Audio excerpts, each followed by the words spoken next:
Right కొద్దిసేపటి క్రితమే ఈనాడు సంస్థల అధినేత రామోజీరావు కన్నుమూశారు. వయసు రీత్యా పలు ఆరోగ్య సమస్యలు తలెత్తడంతో నిన్న మధ్యాహ్నం హాస్పిటల్లో అడ్మిట్ చేయగా వెంటిలేటర్పై చికిత్స అందించినప్పటికీ ఏమాత్రం కోలుకోలేకపోయినప్పటికీ గుండెపోటుతో ఆయన తుది శ్వాస విడిచారు 4 గంటల 50 నిమిషాలకు. రైట్, ఇదే అంశంపైన మనం మాట్లాడడానికి మన స్టూడియోలో ఉన్నారు టీడీపీ అధికార ప్రతినిధి డాక్టర్ ఏఎస్ రావు గారు. నమస్తే రావు గారు. నమస్కారం అండి. సో చాలా విషాదకర వార్త విన్నాము. 4 గంటల 50 నిమిషాలకు ఈనాడు సంస్థల అధినేత రామోజీరావు గారు మృతి చెందారు. నిజంగా ఆయన లేకపోతే ఈనాడు కానీ, ఈనాడు పేపర్ కానీ, ఈటీవీ కానీ, అంత పెద్ద ఫిలిం సిటీ కానీ ఈరోజు ఎన్నో సినిమాలు అక్కడ నిర్మాణం జరుపుకుంటున్నాయి. నిజంగా ఇలాంటి కృషి మరవలేదు కదా. ఆయన ఈరోజు మన మధ్య లేకపోవడం చాలా విషాదకరం. సుధీర్ గారు, మొదటిగా రామోజీరావు గారు పరమపదించారు. ఈరోజు దాదాపు 88 సంవత్సరాలలో ఆయన పరమపదించారు. కృష్ణా జిల్లాలో 1936లో జన్మించి ఆ తర్వాత వారి యొక్క జీవిత ప్రస్థానం హైదరాబాదులో మెల్లిమెల్లిగా ప్రియా పికల్స్ అని చెప్పేసి, తర్వాత మార్గదర్శి చిట్స్ ఫండ్స్ అని చెప్పేసి, ఈ చిట్స్ ఫండ్స్ రంగంలో కూడా మార్గదర్శి అనేది ఒక మైలురాయి. అది ఈ రోజు కూడా దానికి సరిసమానంగా ఏ చిట్ ఫండ్స్ రావు. మార్గదర్శి అని చెప్పేసి అంటే మధ్యతరగతి కుటుంబాలు ఏ విధంగా అయితే వాళ్ళు ఆర్థికంగా ఎదుర్కొంటున్న సమస్యల పైన ఈ యొక్క చిట్స్ ఫండ్ ద్వారా వాళ్ళకు ఒక మార్గదర్శకం అవుతుందని చెప్పేసి ఆ మార్గదర్శిని పెట్టారు. ఆ తర్వాత ఈనాడు పత్రికకైతే చెప్పాల్సిన అవసరం లేదు. దాని యొక్క సర్క్యులేషన్ ఈ రోజు వరకు కూడా అదే విధంగా ఉంది. దశాబ్దాల కాలం నుంచి ఆనాడు ఎన్టీ రామారావు గారు పార్టీ పెట్టినప్పటి నుంచి ఇప్పటివరకు ఈనాడు సర్క్యులేషన్ నంబర్ 1గానే ఉంది ఇప్పటివరకు. అదేవిధంగా ఈనాడు పత్రిక తర్వాత ఛానల్స్ ఈటీవీ స్టార్ట్ చేసి ఈటీవీలో అనేక భాషలలో దాదాపు 30 భాషలలో ఈటీవీ స్టార్ట్ చేశారు. అదేవిధంగా ఈరోజు దేశవ్యాప్తంగా కూడా ఒక షూటింగ్స్ బయటికి వెళ్ళి జరగకుండా ఒక ఆల్టర్నేటివ్గా చేయడాలంటే రామోజీ ఫిలిం సిటీ. ఆ రామోజీ ఫిలిం సిటీ బహుశా అది హాలీవుడ్ తర్వాత మనది రామోజీ ఫిలిం సిటీ అంత పెద్ద ఈ యొక్క షూటింగ్ జరిగేటువంటి ప్రదేశం రామోజీ ఫిలిం సిటీ. సో అలాంటి యొక్క చరిత్రలో నిలిచిపోయేటట్టు ఆయన యొక్క జీవిత ప్రస్థానం ఉంది. అలాంటి వ్యక్తిని కోల్పోవడం మన సమాజానికి తీరలేని లోటు. అదేవిధంగా వారి కుటుంబ సభ్యులకు కూడా ప్రగాఢ సానుభూతి వ్యక్తం చేస్తూ భగవంతుడు వాళ్ళకి ధైర్యం ఇవ్వాలా. అదేవిధంగా రామోజీరావు లాంటి మానవుల యొక్క ఆత్మ శాంతించాలని చెప్పేసి భగవంతుని ప్రార్థిస్తున్నాను.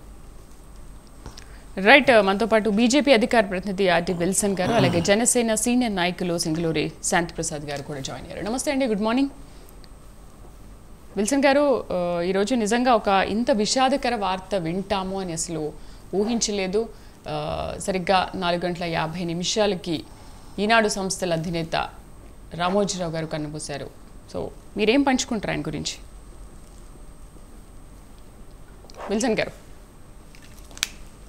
Good morning madam. మీకు ప్యానల్లో ఉన్న గుడ్ మార్నింగ్ అని చెప్పకూడదు. ఈరోజు ఇది ఒక విషాదం. వ్యక్తిగతంగా నేను ఈనాడు సంస్థలో పనిచేయడం జరిగింది, ఈనాడు జర్నలిస్ట్గా.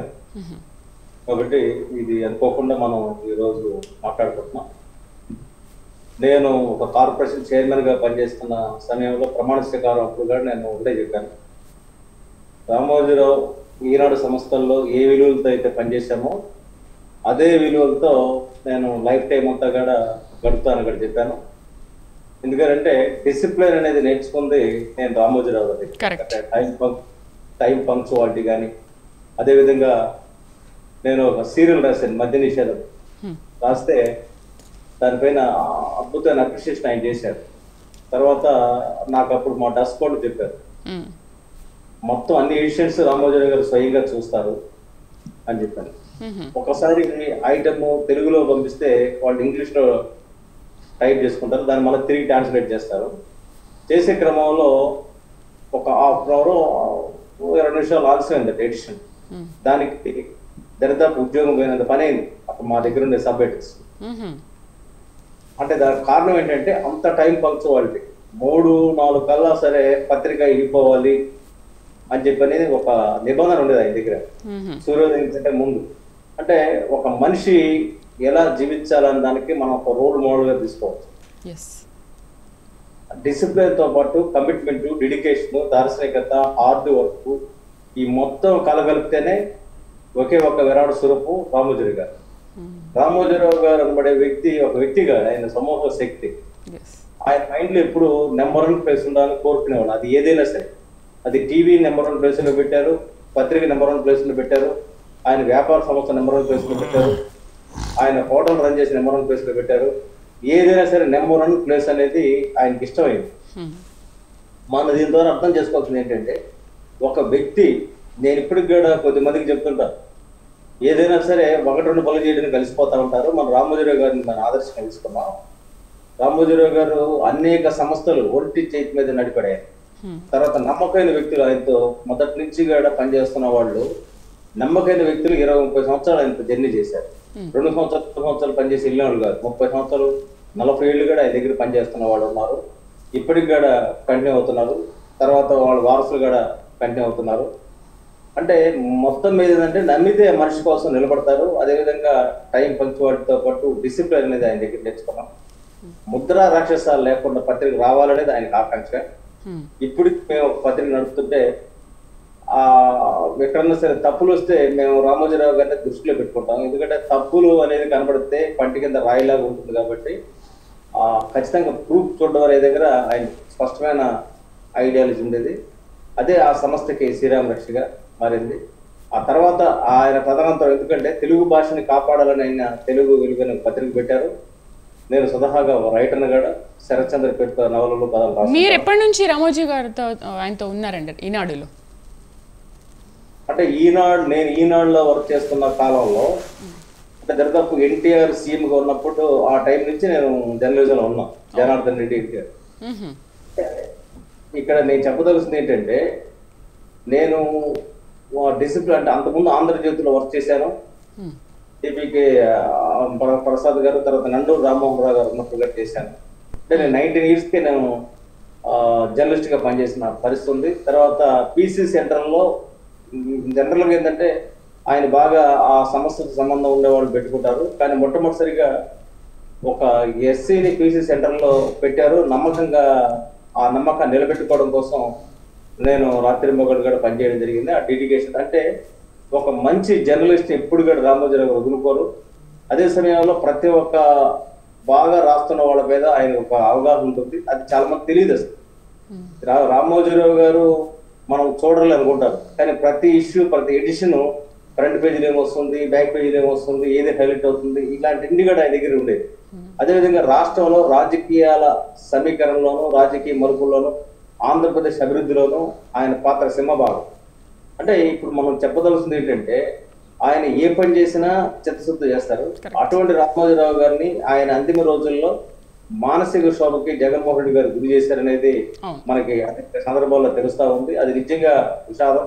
అయితే ఆయన అరుపేరు పోరాటం ద్వారా జగన్మోహన్ రెడ్డి గారి మీద కూడా యుద్ధం ప్రకటించి ఆయన ఎక్కడ కాంప్రమైజ్ కాలేదు. మరి ప్రకటించి ప్రభుత్వం వచ్చిన ఈ నేపథ్యంలో ఆయన పరంపదించడం అనేది ఒక విషాదం. ఈ రోజు రేపు 12వ తారీఖు ప్రమాణ స్వీకారం చంద్రబాబు నాయుడు గారికి చూస్తుంటే ఆయన చాలా సంతోషపడ్డారు. నిజంగా చాలా మంది అదైతే చాలా ఎక్స్పెక్ట్ చేశారండి. నిజంగా ఈ రోజు ఇలా జరగడం అనేది చాలా విషాదకరం. ఆయన అసలు ప్రమాణ స్వీకారం చేసేటప్పుడు కూడా చూడాలని ఎంత ఎక్స్పెక్టేషన్ పెట్టుకున్నారు రామోజీరావు గారు కూడా. అదేవిధంగా అమిత్ షా గారు కూడా వచ్చినప్పుడు కూడా ఆయన స్వయంగా వీళ్ళు కలిసేవాళ్ళు. నరేంద్ర మోడీ గారు స్పష్టంగా ఆయనతో మాట్లాడుతుండేవారు. అంటే నేను చెప్పదలుచుకుంది ఏంటంటే, ఒక వ్యక్తి కీర్తి కిరీటం, కీర్తి శిఖరం, ఆయనకి ముందు ఆయన తర్వాత ఒక 100 మంది మనకి గ్యాప్ ఉంది. ఆయన రేంజ్కి ఎవరైనా ఎదగలరు అనుకుంటే నాకు తెలిసి అది కళ, ఎక్కడో కొన్ని కళ జరుగుతుంది. ఒక వ్యక్తి ఒక రంగంలో ఎదగడానికి అవకాశం ఉంటుంది. మరి పచ్చల రంగంలో రారాజు, పత్రికా రంగంలో రారాజు, టీవీ రంగంలో రారాజు, ఆయన అడుగు పెట్టని సందర్భం ఉండేది కాదు. అదేవిధంగా ఆయన నడుపుతూ ఈటీవీలో కూడా సొంత బిడ్డను కూడా క్వాలిటీ లేకపోతే ఆయన దండించిన పరిస్థితి ఉండేది. సుమను ఆయనకి ఘర్షణ వచ్చిన సందర్భాలు ఉంది. అంటే క్వాలిటీ విషయంలో, కాంప్రమైజ్ విషయంలో, తర్వాత అశ్లీలత లేకుండా చిత్రాలు నిర్మించడంలో, అశ్లీలత సీరియల్ నిర్మించడంలో ఆయనకి ఆల్టర్నేటివ్ పర్సనాలిటీ లేదు. అంటే ఎప్పుడు సరే మనం సమాజం పట్ల బాధ్యత ఉంటే ఆ సమాజాన్ని మనం కేవలం ఏదో రెచ్చగొట్టడం ద్వారా, లేకపోతే ప్రజల బలహీనతలు మనం క్యాష్ చేసుకోవాలనుకునే ఆలోచన కాదు. ఇప్పుడు కూడా చూడండి, 9 o'clock ఈటీవీ న్యూస్ అతిరేక ఒక స్టాండింగ్ న్యూస్ కోసం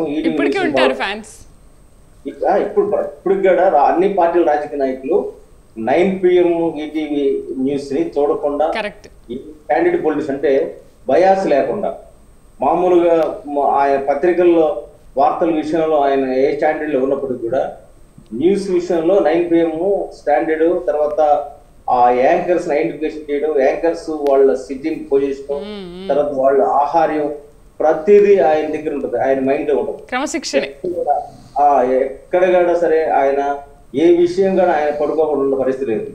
ఆ విధంగా ప్రతిదీ ఆయన దగ్గర ఒక చాలా స్పష్టమైన వైఖరి ఉంటుంది. అదే విధంగా ఆయన మీద దాడులు చేసినప్పుడు కూడా చాలా మంది వెళ్ళి ఆయన సంఖ్యాభావం తెలియజేసినప్పుడు కూడా నేను నా యుద్ధం చేసుకుంటాను, మీరేం వరీ కాకండి, నా గురించి కూడా మీరేం టెన్షన్ పడకండి అని కూడా చెప్పడం జరిగింది. నా మిత్రుడు జీవి రెడ్డి ఒకసారి పర్సనల్గా వెళ్ళి కలిస్తే అతను థ్యాంక్స్ చెప్పాడు, మీరు నా గురించి ఏం టెన్షన్ పడకండి, నా యుద్ధం నేను చేసుకుంటాను కూడా చెప్పడం జరిగింది. అంటే ఇక్కడ మనం చెప్పదలసిన విషయం ఏంటంటే ఆయన వయసుతో సంబంధం లేకుండా యుద్ధం చేశాడు. ఒక యుద్ధ వీరుడికి వయసు ఉండదు.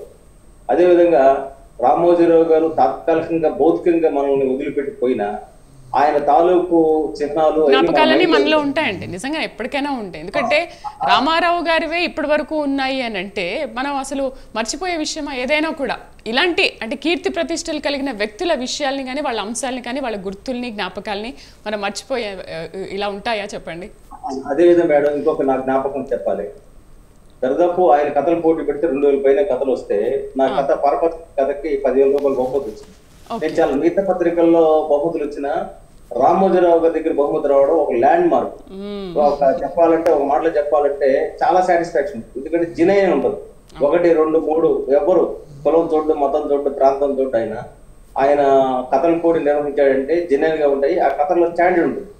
అసలు సాధారణ పర్సన్ కూడా తీసుకుంటాడో లేదనుకున్న పరిస్థితి ఇచ్చి ఆయన నచ్చితే కంటెంట్ ఎక్కడ దాకైనా తీసుకెళ్తారు. అంటే ప్రతిదీ అబ్జర్వేషన్ ఉంటుంది. కానీ ఇప్పటికి ఏంటంటే ఒక స్టాండర్డ్, ఒక ల్యాండ్ మార్క్ గురించి చెప్పదలుచుకుంటే ఏ విషయంలో అయినా మరి రామోజీరావు గురించే చెప్పుకోవాలా. ఆయన జ్ఞాపకాలు నెమరేసుకోవడం కాకుండా ఆయన జీవించిన విధానాన్ని ఇప్పుడు ప్రతి ఒక్క యువత దాన్ని ఫాలో అవ్వాలి. టైం మేనేజ్మెంట్ అనేది ఆయన దగ్గర మనం నేర్చుకోవాలి. మేమంతా కూడా ఆయన దగ్గర నేర్చుకుంది. నేను టైం మేనేజ్మెంట్, డిసిప్లిన్, అదే నేను ఇప్పటికి కూడా ఆ విలువల కోసమే మనం పాటిస్తున్నాం. అదేవిధంగా ఆయనతో కాలం నా జీవితంలో ఒక సువర్ణయుగం కూడా నేను తెలియజేస్తాను. రైట్. జనసేన సీనియర్ నాయకులు సింగళూరి శాంతి ప్రసాద్ గారు మనతో పాటు జాయిన్ అయ్యారు. నమస్తే శాంతి ప్రసాద్ గారు. ప్రసాద్ గారు నమస్తే అండి, మ్యూట్లో ఉన్నారు ప్రసాద్ గారు. నమస్తే అమ్మ, మీకు పేరాలన్న మా సోదరులకు చూస్తున్నట్టు నమస్కారం.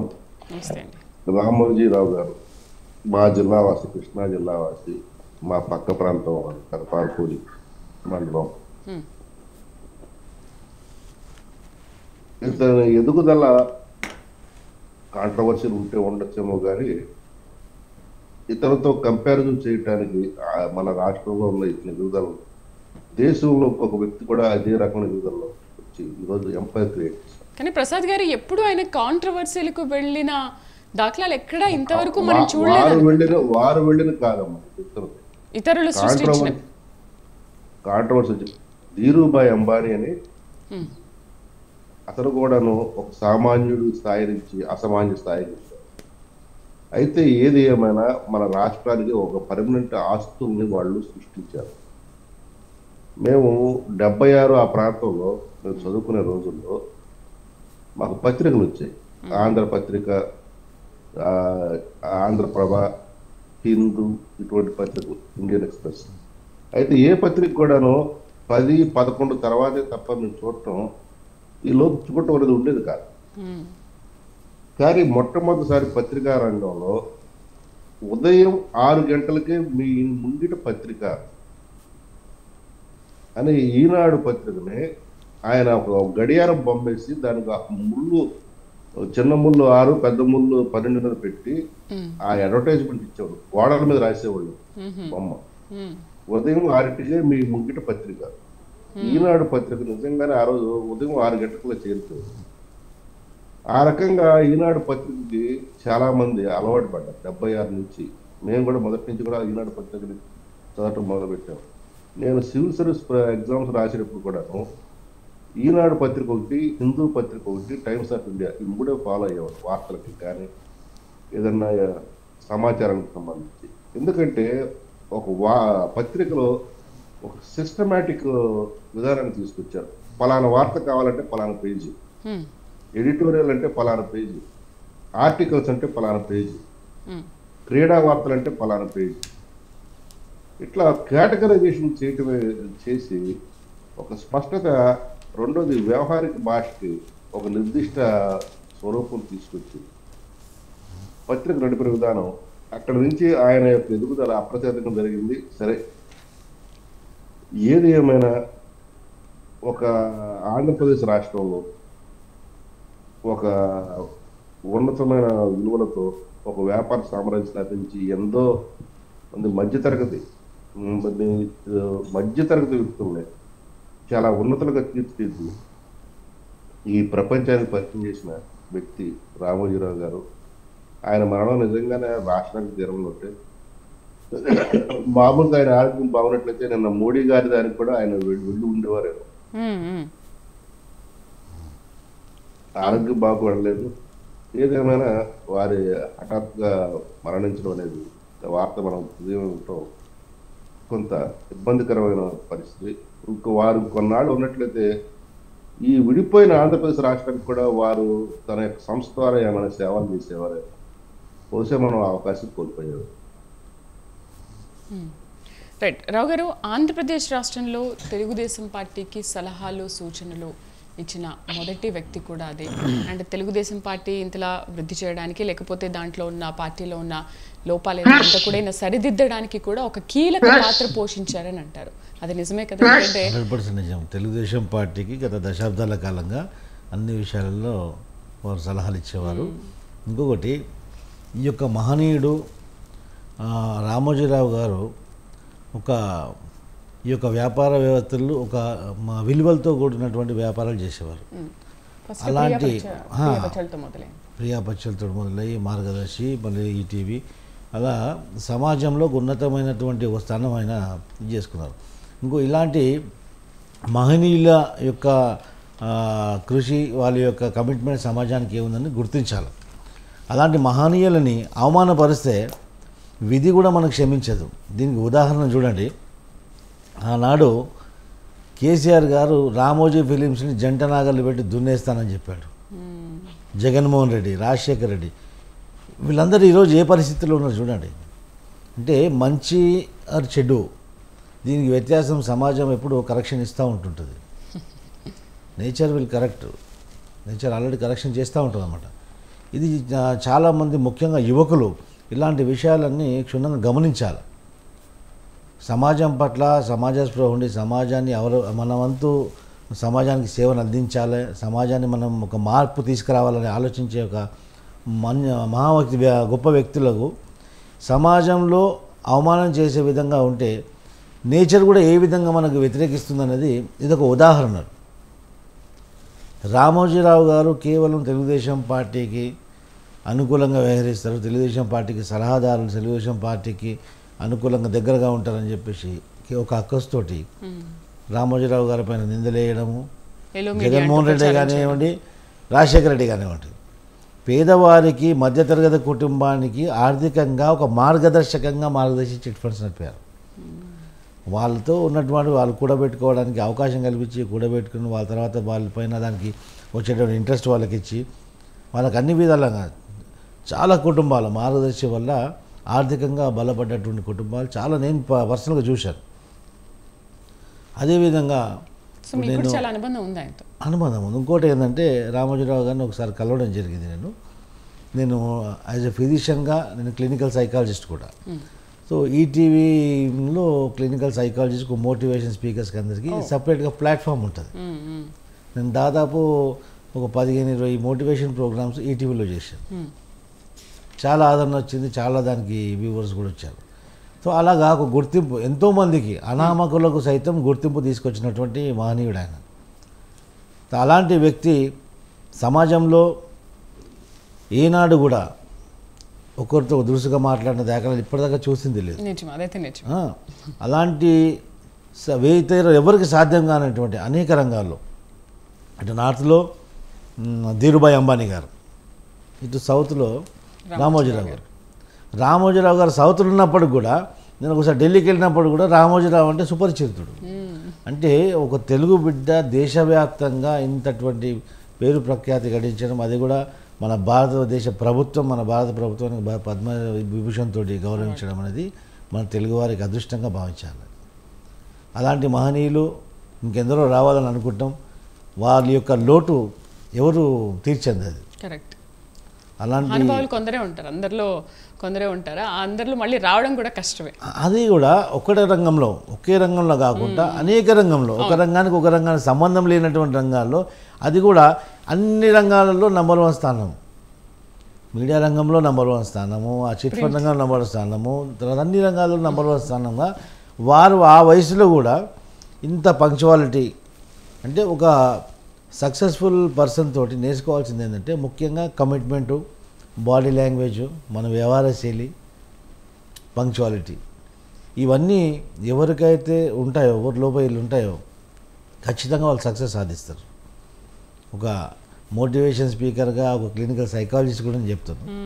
ఎందుకంటే పంక్చువాలిటీ ఆల్వేస్ గివ్ సక్సెస్. ఈ గొప్ప వ్యక్తులందరూ కూడా పంక్చువాలిటీ చేశారు. ఆ రోజు ఎన్టీ రామారావు గారు కూడా పొద్దున 5 గంటల వరకు వాళ్ళు మొత్తం రెడీ అయ్యి కూర్చునేవారు.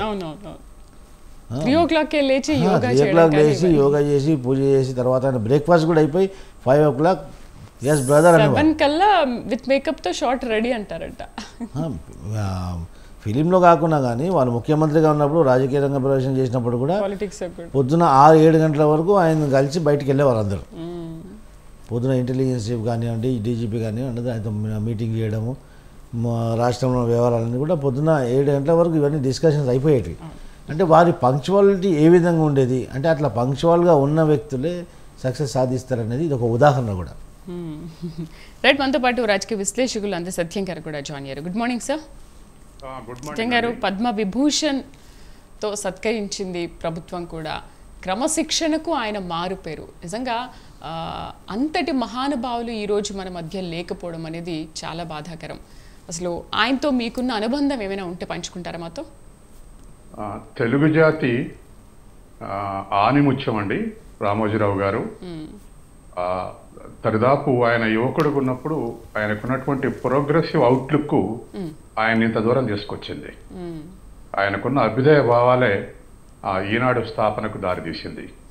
తర్వాత ఈనాడు పత్రిక ప్రారంభించినప్పుడు ఎమర్జెన్సీలో ఒక కార్టూన్ వేశారు. అంటే అప్పుడు పత్రికల మీద నిషేధం ఉండేది కాబట్టి, స్క్రీనింగ్ ఉండేది కాబట్టి గాడిదలు కూడా రుచించట్లే పత్రికలని ఒక కార్టూన్ వేశారు. చిన్నప్పుడు యువకులుగా ఉన్నప్పుడు మేమందరం దాని గురించి చర్చించుకున్నాం.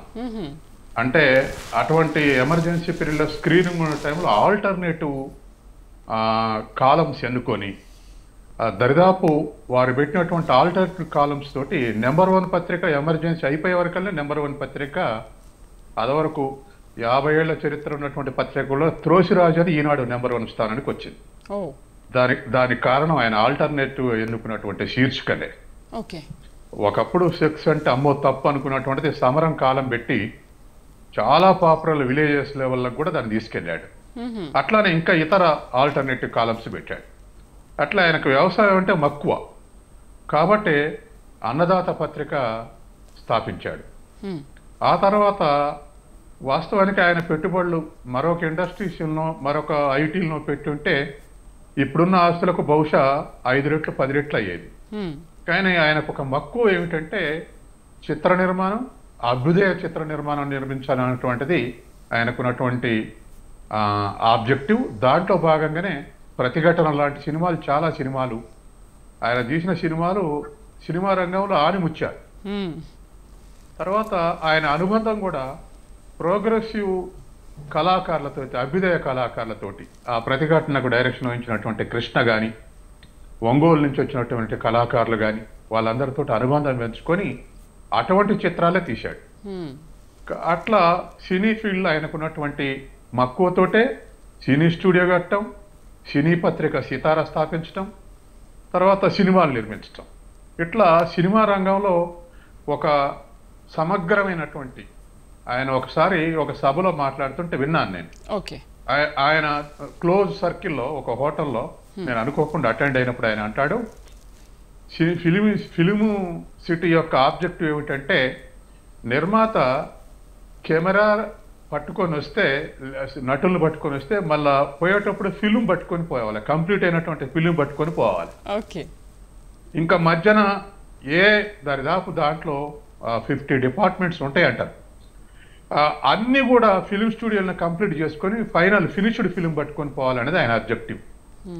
ఆ స్థాయిలో ఫిలిం సిటీ నిర్మించారు. ఇవాళ భారతదేశంలో అది దానికి ఇవాళ ఇంటర్నేషనల్ ఫేమస్ ఉంది ఫిలిం సిటీ. కాబట్టి ఇవాళ దరిదాపు హాలీవుడ్ చిత్రాలు కూడా వచ్చి నిర్మించుకోవాల్సినటువంటి స్థితి. తర్వాత బహిరంగ ప్రదేశాల్లో ఎక్కడ సెక్యూరిటీ లేదనుకున్నప్పుడు నార్త్ సౌత్లో కూడా దానికి సరైన last resort film city, Ramoji film city. కాబట్టి అటువంటి సమగ్రమైనటువంటి దృక్పథం కలిగినటువంటి వ్యక్తి. తర్వాత మార్గదర్శి పెట్టడం వల్ల చిన్న పొదుపు మొత్తాల వాళ్ళకు ఎక్కడ, మిడిల్ క్లాస్ వాళ్ళకు ఎక్కడ పొదుపు చేసుకోవాలని తెలవదు. చాలా మందికి పొదుపులు అంటే బ్యాంకుల్లో దాచుకోవాలనుకునేది. కానీ ఎన్నడూ ఒక్క కస్టమర్ నుంచి కంప్లైంట్ లేకుండా మార్గదర్శి చిట్ ఫండ్స్ నేషనల్ సేవింగ్సే తక్కువ మన దగ్గర. అటువంటి స్థితిలో తెలుగునాట మిడిల్ క్లాస్ సేవింగ్స్ అన్ని కూడా మార్గదర్శి మోపప్ చేయగలిగింది. దాంతో దరిదాపు మధ్యతరగతి వాళ్ళందరూ దాంట్లో సేవ్ చేసి ఏదో ఒకటి ఇన్వెస్ట్ చేసుకున్నటువంటి వాళ్ళే, ఇళ్ళు కట్టుకోవటం, స్థలాలు కొనుక్కోవటం, అటువంటి మధ్యతరగతి వాళ్ళకు అదొక సోర్స్. అటువంటి దానిగా మార్గదర్శి ఉపయోగపడింది. తర్వాత రెండవది, కొంతమంది విమర్శిస్తూ ఉండొచ్చు, కానీ తెలుగునాట ఏకఛత్రాధిపత్యంగా అన్డెమోక్రటిక్గా కాంగ్రెస్ పార్టీ వ్యవహరిస్తున్నప్పుడు, ఇంకో ప్రతిపక్ష పార్టీ లేదన్నప్పుడు, కమ్యూనిస్టులు ఉన్నప్పుడు కాంగ్రెస్ను ఓలించే స్థితిలో లేదు. అట్లా ఏకపక్ష రాజకీయాలు నడుస్తున్నప్పుడు తెలుగుదేశం పెట్టడానికి రామోజీరావు గారు ప్రోత్సాహం ఉన్నది వాస్తవం, అది దాచలేనటువంటి నిజం. తెలుగుదేశం పుట్టిన తర్వాతనే ఇవాళ తెలంగాణలో కానీ ఆంధ్రప్రదేశ్లో కానీ ఒక డెమోక్రటిక్ పాలిటిక్స్ని చూసాం మనం. అంటే ఒక పార్టీని విమర్శించడం, ఒక పార్టీని ఓడగొట్టడం, మరొక పార్టీ లోపాలను లేవనెత్తటం, ఒక పార్టీ అధికారంలోకి వస్తే మరొకసారి మరొక పార్టీ అధికారాలు రావటం, ఇటువంటి సీను 1983కి ముందు మనం తెలుగునాట చూడం. 1951 నుంచి ఇప్పటిదాకా చూడం. అది ఎప్పుడో 51, 56లో పీడిఎఫ్ తప్ప మళ్ళీ ఎప్పుడు ప్రతిపక్షాన్ని అంత బలంగా చూడలేదు. కానీ వాళ్ళ అటువంటి డెమోక్రటిక్ పాలిటిక్స్ తెలంగాణలో కానీ ఆంధ్రాలో కానీ గత 4 దశాబ్దాలుగా చూడగలిగినాం. ఎన్టీఆర్ తో కూడా చాలా మంచి సత్సంబంధాలు ఉండేవి కదా సార్ అప్పట్లో. ఖచ్చితంగా దరిదాపు తెలుగుదేశం పెట్టి టికెట్లు ఇవ్వాలనుకున్నప్పుడు ఆ రాష్ట్ర కార్యదర్శిగా, ఆఫీస్ కార్యదర్శిగా ఉపేంద్ర ఉండి తెలుగుదేశానికి ఎన్టీ రామారావు అధ్యక్షుడిగా ఉండి ఉన్నప్పుడు వాళ్ళు సెలక్షన్ చేస్తుంటే క్యాండిడేట్ని పార్టీ ఎన్టీ రామారావు, ఉపేంద్ర, తర్వాత నాదెండ్ల భాస్కరరావు ఇటువంటి ముఖ్యులు పార్టీ క్యాండిడేట్ని సెలెక్ట్ చేస్తుంటే ఆల్టర్నేటివ్గా రామోజీరావు ఒక లిస్ట్ తయారు చేశాడు. సర్వే చేయించి, ఆయన ఇంట్రెస్ట్ కొద్ది కాదు, సర్వే చేయించి ఎవరైతే గెలుస్తారని చేస్తే దరిదాపు ఈయన సెలెక్ట్ చేసిన 290 క్యాండిడేట్లు, తెలుగుదేశం పార్టీ సెలెక్ట్ చేసిన 290 కార్డుల్లో 200 మంది మ్యాచ్ అయ్యారట. అంటే రామోజీరావు గారు సర్వే చేసి సెలెక్ట్ చేసిన వాళ్ళు 200 మంది తెలుగుదేశం లిస్టులో కూడా ఉన్నారు. ఆ విధంగా ఒక ఆల్టర్నేటివ్ పొలిటికల్ ఫోర్స్ని తయారు చేసి పాలిటిక్స్ తెలుగునాట డెమోక్రటైజ్ కావడానికి ఉపయోగపడ్డాడు. అట్లాగే తెలుగునాట సంస్కరణ ఉద్యమాలకు కూడా ఆయన ఇచ్చిన ఊతం అంత్యంత కాదు. సారా వ్యతిరేక ఉద్యమం వాస్తవానికి దానికి నాయకత్వం వహించింది ఈనాడు జన విజ్ఞాన వేదిక. నెల్లూరులో దోబగుంట గ్రామంలో మొదలైనటువంటి దోబగుంట నుంచి వచ్చినటువంటి ఉద్యమాన్ని దాన్ని ఫ్లేరప్ చేసి దాన్ని ఎక్స్పోజ్ చేసింది ఈనాడే. అట్లా ప్రారంభంలోనే ఈ 2 సంస్థలు కలిసి మిగతా సంఘాలను కూడా కలుపుకొని దరిదాపు ఒక గొప్ప సంస్కరణ ఉద్యమం నడిచింది, సారా వ్యతిరేక ఉద్యమం. ఆ ఉద్యమం ప్రభావంగా ఎన్టీ రామారావు మళ్ళీ తిరిగి అధికారంలోకి రాగలిగాడు. ఎన్టీ రామారావు అసలు దాన్ని పొలిటికల్గా ఎజెండాగా మార్చేశాడు. అంటే ఆయన అప్పుడు ప్రతిపక్షంలో ఉన్నాడు, నేను అధికారంలోకి వస్తే సారా నిషేధిస్తాడు, గెలిచాడు, నిషేధించాడు. తర్వాత పల్లె ప్రగతి గురించి కానీ, చెరువుల పూడిక తీత కానీ, ఇటువంటివన్నీ రాజస్థాన్లో రాజేంద్ర సింగ్ అనేటువంటి ఆయన చెరువు పూడిక తీతల ఉద్యమాన్ని ప్రవేశపెడితే ఆయనకు రామన్ మెగసే అవార్డు వచ్చింది. దేశవ్యాప్త ఉద్యోగం చేయగలిగాడు. అటువంటిది తెలుగునాట రామోజీరావు గారు ప్రోత్సహించి దాన్ని నడిపించగలిగాడు. తర్వాత పల్లె ప్రగతి, వీటన్నిటిలో కూడా రామోజీరావు గారి పాత్ర ఉంది. కాబట్టి రామోజీరావు గారిని ఏ రంగంలో పనిచేస్తే ఆ రంగంలో ఆ ఆస్పెక్ట్నే చూస్తుంటారు. పత్రికా రంగంలో పనిచేసే వాళ్ళు పత్రిక యజమానిగా చూస్తారు, సినీ రంగంలో ఉన్న వాళ్ళు నిర్మాతగా చూస్తారు, ఆ థియేటర్లో ఉన్న వాళ్ళు థియేటర్ యజమానిగా చూస్తారు. సంస్కరణ ఉన్నటువంటి అభిలాష ఉన్నటువంటి వాళ్ళు ఒక సంస్కరణ ప్రోత్సాహకారిగా, సంస్కరణ అంటే అన్ని రంగాల్లో కూడా ఆయన కళ ఏంటనేది అక్కడ కనిపించేది, వాళ్ళు అలా చూసుకునేవాళ్ళు. ఎస్, మనకు అన్నదాత రాకముందు వ్యవసాయ రంగంలో ఆధునిక పద్ధతుల గురించి చర్చ జరిగేదిగా. అవును, ఆయన ఎడిటర్గా వాసిరెడ్డి ఉండటం, ఆ తర్వాత రామోజీ గారి ప్రోత్సాహం ఉండటం, అన్నదాత పత్రిక బ్రహ్మాండంగా రైతుల యొక్క అభిమానాన్ని చూరగొన్నది. కాబట్టి ఎన్ని ఆస్పెక్ట్లు చూస్తే అన్ని ఆస్పెక్ట్లో రామోజీరావు గారు అవ్వపడతారు. దరిదాపు ఏదో దశావతారాలు అంటారుగా, అలా ఉంది. అట్లా ఎన్ని పర్సెప్షన్స్ ఉంటాయో, ఎన్ని ఆస్పెక్ట్స్ ఉంటాయో అందరికీ సాధ్యం కాదు సార్, అది కొందరికే సాధ్యమవుతుంది. అందుకే తర్వాత పత్రిక కూడా దేశంలో జాతీయ పత్రికలతోటి పోటీగడ పత్రికలు ఉన్నాయి. ఇవాళ బెంగాల్ నుంచి, తర్వాత మన బెంగాల్ నుంచి ఆనంద బజార్ పత్రిక, కేరళలో మలయాళం మనోరమ, తెలుగునాట ఈనాడు, ఈ 3 పత్రికలు జాతీయ పత్రికలతోటి పోటీపడి జాతీయ స్థాయిలో పేరు పొందినాయి. జాతీయ పత్రికలు కూడా గౌరవించే స్థాయిలో ఈ 3 పత్రికలు నడపబడుతున్నాయి. వాటి సిద్ధాంతాలు ఏమిటి, వాటి అవుట్లుక్ ఏమిటి డిఫరెన్స్ ఉండొచ్చు, కొంతమందికి ఇష్టం కూడా ఉండకపోవచ్చు, కానీ వాళ్ళ స్థాయి, పత్రికల స్థాయి ఆ స్థాయికి తీసుకెళ్లారు. ఆ పత్రిక అంటే ప్రాంతీయ భాషల పత్రిక అంటే 20,000 50,000 సర్క్యులేషన్ ఉంటది, జాతీయ పత్రిక అంటే 10 లక్షలు ఉంటది అనేటువంటి డిఫరెన్స్ ను పోగొట్టగలిగారు. అటువంటి స్థాయి విల్సన్ గారు. ముఖ్యంగా టీడీపీకి రామోజీరావు గారికి ఉన్న అనుబంధం ఏంటి, అండ్ వార్తాపత్రికల్లో ప్రచురించిన కథనాలు కానీ ఇవన్నీ కానీ పార్టీకి ఏ విధంగా దోహదపడ్డాయి? మీరు కూడా అందులో ఎన్నో ఏళ్ళు పనిచేశారు కదా, మీకున్న ఆ అనుబంధం కానీ ఎక్స్పీరియన్స్ కానీ, ఆయనతో ఉన్న ఎక్స్పీరియన్స్ని టీడీపీకి రామోజీరావు గారికి ఉన్న అనుబంధాన్ని ఏ విధంగా పంచుకుంటారు? మా టీడీపీకి ఆయనకున్న అనుబంధం చెప్పడం కంటే, అప్పట్లో కాంగ్రెస్ పార్టీలో అవినీతితో కూలిపోయింది. అంతులు ఇలాంటి వాళ్ళు అవినీతికి పర్యాపదంగా చెప్పుకునేవాడు ఆ రోజు. అదేవిధంగా కాంగ్రెస్ పార్టీలో మరి ఆ కరప్షన్ అనేది శిఖరాగ్రంలో ఉన్న పరిస్థితి. అలాంటి పరిస్థితుల్లో ఆయన దేశంలో కావచ్చు, రాష్ట్రంలో కావచ్చు, కాంగ్రెస్ కి వ్యతిరేకమైన ఒక పార్టీని ఉండాలని కోరుకున్నాడు ఆయన. అది ఎవరైనా సరే మీడియా రంగంలో ఉండేవాళ్ళు, విలువల కోసం బతకాలని కోరుకునేవాళ్ళు ఖచ్చితంగా రాజకీయ చరిత్రగా సృష్టించాలనుకుంటారు. ప్రత్యక్షంగానో పరోక్షంగానో అది ఉంటుంది వాళ్ళ దృక్పథం. ఎందుకంటే సమాజం అనేది మనకి ఒక అద్దంలో కనబడితే ఆ సమాజంలో ఏ బొమ్మలు కనబడాలి అనే దగ్గర ఒక క్లారిటీ ఉంటుంది.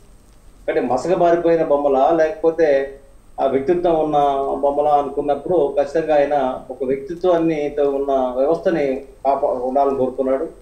అదేవిధంగా అందరి సాధ్యం ఆయన మార్గం. ఎందుకంటే ఏ రంగంలో ఇందాక మీకు చెప్పాను, నెంబర్ 1 ప్లేస్ అనేది ఆయన ఎప్పుడు కూడా ఆశిస్తుంది. నెంబర్ 1 ప్లేస్ అంటే క్వాలిటీ లేకుండా ఏది కూడా నెంబర్ 1 ప్లేస్లోకి రాలేరు, ఎవరు కూడా రాలేరు. ఆ విధంగా రామోజీరావు గారు ఏంటంటే ఆ క్వాలిటీ కోసం ఆయన తప్పన పడ్డ పరిస్థితి ఉంది. అదేవిధంగా తెలుగుదేశం పార్టీలో కూడా అది కూడు గూడు నీడ అనే ఒక కాన్సెప్ట్. ఎన్టీఆర్ ఈరోజు నిలబడిపోయాడు అంటే ఎన్టీ రామారావు ఆయన ప్రచారాన్ని ఆయన స్నానం చేయడం దగ్గర నుంచి ప్రజలతో మమేకమవుతున్న ప్రతి ఒక్క దృశ్యాన్ని ఆయన పత్రికల్లో ఎస్టాబ్లిష్ చేశారు. తర్వాత ఎన్టీఆర్ గారి ప్రతి ఒక్క కార్యక్రమం, దైనందిన కార్యక్రమం మొత్తం చేయడం వల్ల సర్క్యులేషన్ కూడా ఆయన శిఖరాగ్రం వెళ్ళిపోయింది. ఒకటి బిజినెస్ కోణం ఉంటుంది, అదేవిధంగా సామాజిక కోణం ఉంటుంది. ఈ రెండింటిని ఆయన మిక్స్ చేశారు. చాలా మందికి తెలియదేమో, మిగతా పత్రికల్లో వాళ్ళకు సంబంధించిన శాలరీ, గౌరవ వేతనం రావడానికి టైం పట్టచ్చు. కానీ ఈనాడు అలా కాదు, 30వ తారీఖు నాటికి మనకు చెక్కులు వచ్చేస్తాయి. నేను అదే చెప్తున్నా, అసలు ఎప్పుడు కూడా ఒకటిదాకా వెయిట్ చేసే పరిస్థితి ఉండదు. అంటే ఆయన ప్రతి ఒక్క ఉద్యోగి ఆయన ఇవ్వదలుచుకుంది 1000 1500 కాంట్రిబ్యూషన్ ఏమైనా ఉంటే ఏదో, లేకపోతే శాలరీ పక్కాగా ఆ శాలరీస్ అనేది ఆయనకి వెళ్ళిపోయి ఎందుకంటే ప్రతి ఒక్క వ్యక్తికి ఒక నమ్మకం. ఇప్పుడు చూడండి, ఈనాడులో పనిచేసిన వాళ్ళు 20 ఏళ్ళు 30 ఏళ్ళు పనిచేశారంటారు, మిగతా చాలా సంస్థలు 2 ఏళ్ళు 3 ఏళ్ళు చేసామంటారు. అంటే కారణం ఏంటి? అంటే కారణం ఏంటంటే ఆ సంస్థలో చేరితే గవర్నమెంట్ జాబ్ లో చేరినట్టే ఫీల్ అవుతారు.